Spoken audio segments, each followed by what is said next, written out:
L'Église qui est au Cameroun fait ce qu'elle peut faire. Et vous avez fait mention de l'Église qui est au Congo démocratique. Et bien sûr, ce sont le peuple qui font appel à l'Église. Nous avons l'autorité politique et l'autorité ecclésiastique. Si l'État croit que nous pouvons faire quelque chose, et s'il nous fait appel, nous serons prêts à le faire. Parce que je crois que l'Église est neutre. Quoique il y a des gens qui ne croient pas en cela, mais je crois que l'Église est neutre et c'est pourquoi elle ne doit pas prendre l'Église encourage les fidèles d'être dans la politique, parce que faire la politique n'est pas une mauvaise chose. Moi, si je n'étais pas prêtre, peut-être je serais dans la politique, mais c'est aussi servir Dieu. Faire la politique, c'est servir Dieu et le peuple de Dieu, tout peuple, dans toute culture au monde, tout le peuple de leur pays. Chacun de nos pays et chacun de nos pays est un don de Dieu, à nous tous. Donc tout ce qui appartient à Dieu est un objet de, comment dirais-je, objet d'apostolat pour l'Église. Parce que ça doit être bouger de perfection en perfection. Donc, tout ce qui est doit être aussi donc évangélisé. Là où l'homme se trouve, là où l'homme pose des actes, l'Église doit être vigilante, prêt à apporter des corrections qui sauvent.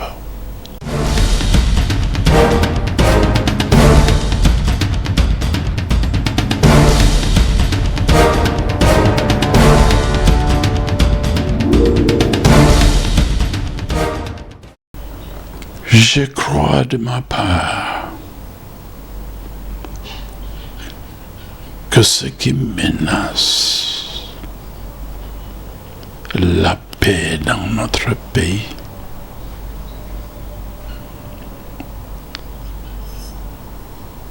d'abord, je dirais, nous n'aimons pas assez notre pays. L'amour. Là où l'amour manque, il y a de la haine. Et là où la haine est présente, il y a la guerre. Donc pour moi, c'est d'abord aimer. C'est-à-dire, cela veut dire que je ne dois pas faire à quelqu'un ce que je n'aimerais pas que la personne fasse à moi. Positivement, il doit faire à l'autre ce que j'aimerais que l'autre fasse à moi. Si nous vivons ainsi, il y aura de la paix. Là où l'amour est présent, il ne peut pas y avoir de guerre. dont il peut affirmer catégoriquement que là où il y a la guerre, c'est un signe que la haine est présente.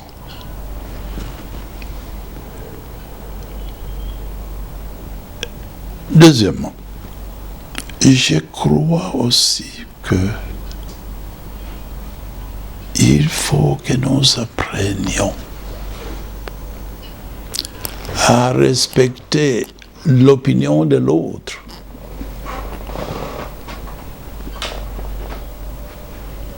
C'est-à-dire, quelle que soit ma conviction politique, je ne dois pas croire qu'il y ait toute la vérité. Non. Quelles que soient vos convictions politiques, il faut toujours respecter les convictions politiques de l'autre. Parce qu'il n'y a pas un parti politique inspiré par Dieu. Non. C'est notre manière de voir les choses. L'autre a ses manières de voir les choses. L'opinion, c'est l'affirmation que je tiens, mais avec la conviction que votre opinion peut être la vraie. Et l'honnêteté intellectuelle m'appelle à être prêt à accepter votre opinion. Si je suis convaincu intellectuellement que c'est votre manière de voir les choses qui est mieux pour notre pays. Donc, respectons les convictions politiques des autres. Et si nous respections les opinions politiques des uns des autres, il y aura la paix. La vérité aussi. Aimons la vérité. La vérité. Je vous respecte. Si je ne te trompe pas, la vérité, c'est l'accord entre ma parole et ce que je pense. Si ce que je te dis ne correspond pas, n'est pas en accord avec ce que je pense, je te trompe. Apprenons donc à vivre dans la vérité les uns des autres.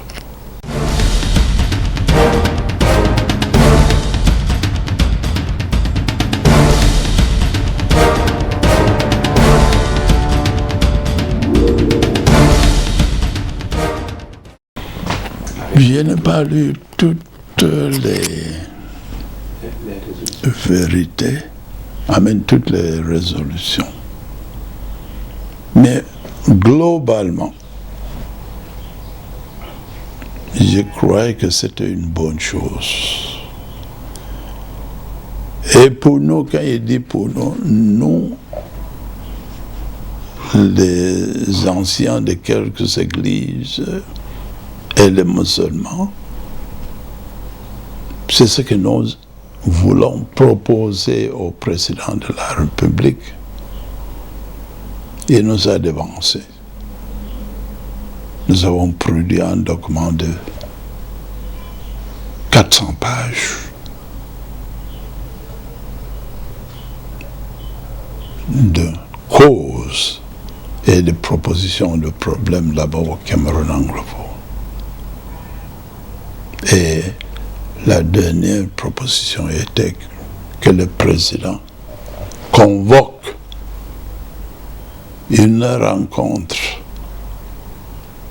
nationale pour chercher une solution à ces problèmes là-bas au Cameroun anglophone.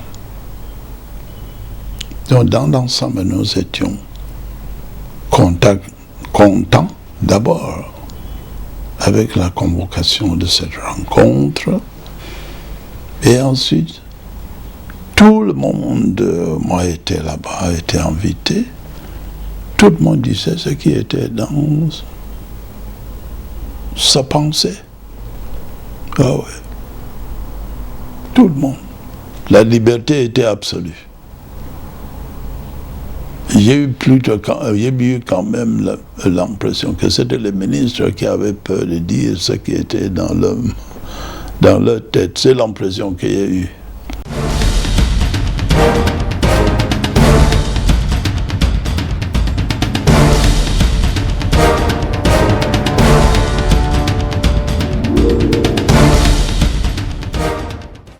Bien sûr, il y avait des gens, des sécessionnistes là-bas. Pas les leaders. Vous voyez, je crois qu'on met trop important sur les sécessionnistes que sur les gens qui veulent le changement là-bas. C'est deux choses différentes. Les sécessionnistes convaincus sont combien? Vous n'avez aucune idée. Ils n'étaient pas beaucoup au début. C'est quand les choses traînaient qu'ils commençaient à grandir. Non, je peux vous dire que la majorité de nos frères dans les deux régions en conflit sont sans avoir fait n'est-ce pas, statistiques. La majorité sont des fédéralistes, pas des sécessionnistes. J'ai rencontré très peu de Cameroun du nord-ouest et du sud-ouest de notre pays, de ces deux régions. Très peu qui sont des sécessionnistes.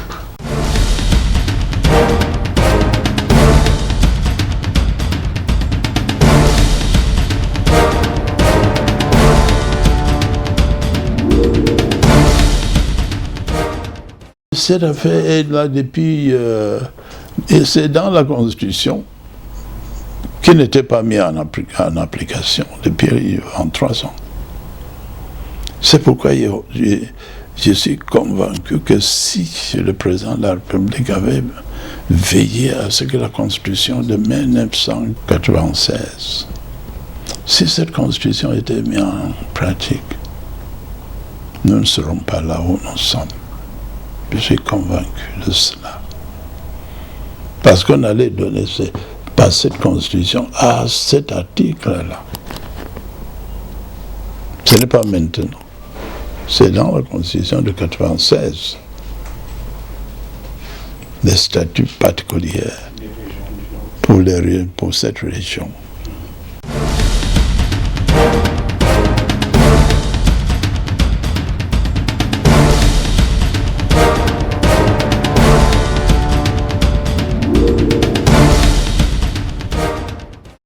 Qu'on mette en pratique des propositions. Surtout qu'on voit, la question que les gens se posent maintenant, c'est de savoir quel est le contenu de ce statut spécial des anglophones. Et c'est pourquoi quelques-uns entre nous décident, comme nous avons essayé de le faire, n'est-ce pas, de proposer, d'aider le Premier ministre, pas le Premier ministre, le chef du gouvernement avait, à la fin de cette rencontre à Yaoundé, demandé que les gens peuvent toujours continuer à proposer comment mettre en application ce que nous-mêmes nous avons décidé. Et je crois que le président de la République est d'accord avec les propositions. Et un petit noyau, nous voulons fonder encore un petit noyau pour proposer au président ce que nous pouvons appeler le contenu de cette statut particulier du Cameroun anglophone.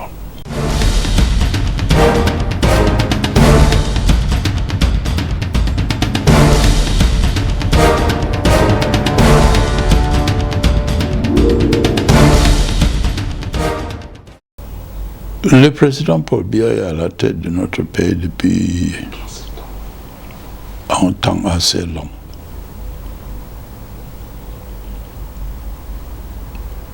Et un président ne gouverne jamais seul.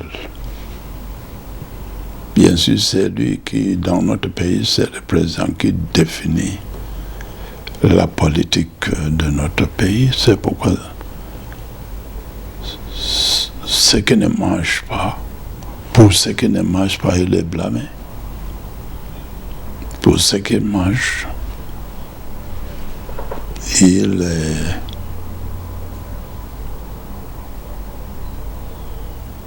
on est content avec lui pour cela. Mais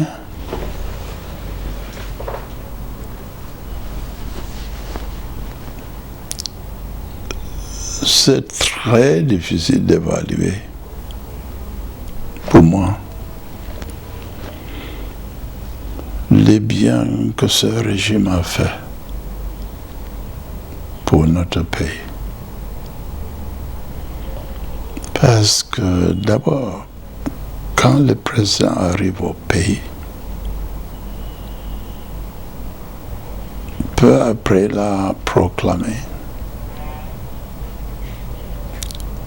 que notre économie marchait assez bien, que nous avions assez d'argent et que nous n'irons jamais à la Banque mondiale. Peu après, nous étions à genoux devant la Banque mondiale comme un pays pauvre et très endetté. Personne ne nous a exprimé comment nous sommes arrivés là. Moi, j'ai trouvé ça grave. Qu'est-ce qui s'est passé? Autant que je sache, aucune explication ne nous était jamais donnée.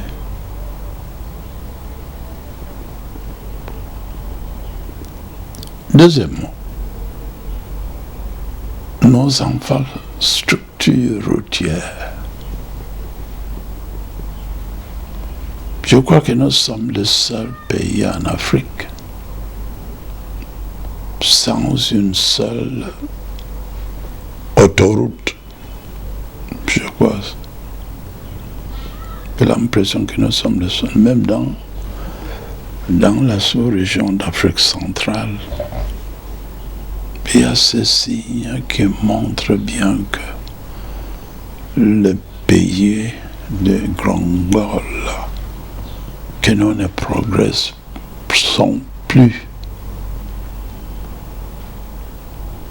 Tout cela arrive au temps de Paul Biya parce que si après Aïchou, Paul Biya a annoncé qu'économiquement nous avancions bien, ça veut dire que son prédécesseur,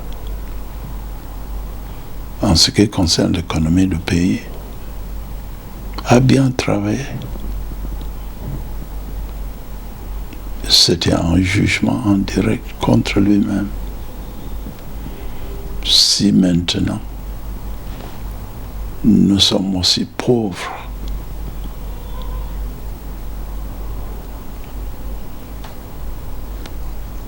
donc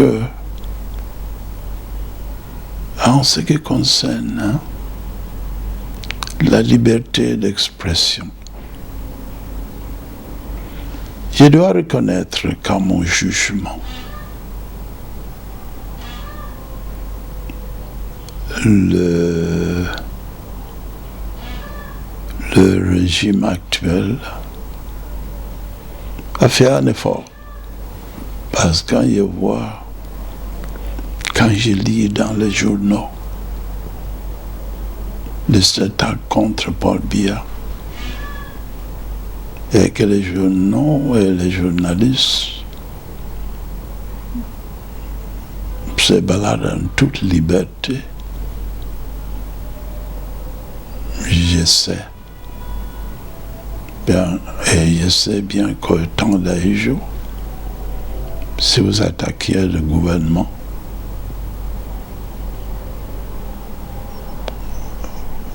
vous étiez en danger. Tout de suite, on était accusé d'être subversif. On m'avait accusé ça une fois. Quand nous étions les premiers, en 1975, d'organiser une rencontre publique pour critiquer la corruption au Cameroun. En 1975, nous étions les premiers, c'est quand je dis nous, un groupe des intellectuels écuméniques à Bamenda. On a failli nous arrêter. Heureusement pour nous, à l'époque, nous avions à Bamenda un gouverneur qui était vraiment très compréhensible.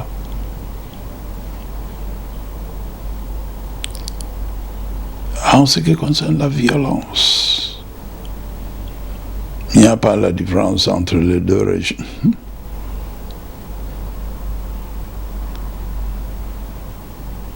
J'écoutais une dame qui était vraiment torturée au temps mais elle a dit aussi moi et qu'elle était encore torturée au temps de Paul Biya.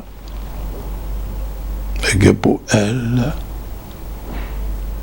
la torture politique reste le même. Le droit des prisonniers, l'être humain, quel que soit ses crimes, ne cesse jamais d'être un être créé à l'image de Dieu. Quelles que soient ses fautes.